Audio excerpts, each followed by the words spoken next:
nasabing matalino siya. Ay, eto, O ano nga to, huwag mo na ako pagtanggol. Ako na magsasabi kung bakit ako naging matalino. Sa ating tatlo, kayo lang ang nag-aral. Ako kasi na-accelerate ako from nursery to piggery. Totoo ba? Hindi. May gusto sabihin si Neg kung bakit ka matalino. Bakit? Hindi dahil sa na-accelerate ka. Matalino talaga si... Paano mo nasabi? Kumanta ka nga ng mga pambata kasi puro mga medyo parang teenager yung mga nandito. Okay, ganun po kay lahat. Ganon. Everybody, ganito tayo. Ganun Ganito, lahat. come on. Okay. 1, 2, 3. You're my honey bun, sugar bun, humpy, humpy, humpy. You're my sweetie pie. You're my cupcake, drum, drop, snooker, snooker, you're the apple. Ba't gumaganong-ganong ka? Yun yung nag-sure. Okay, ganito na lang gawin natin. Kumanta na lang tayo. Sige. Yung Sige. pangmalakasan? Grabe kang baby ka, pero ang laki ng dede mo. No? Dito, dede. May mga bata.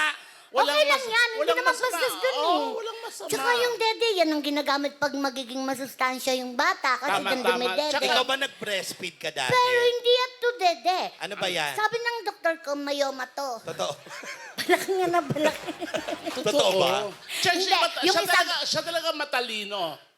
Nagpalaki siya ng tiyan para may patungan ka ng dibdib mo.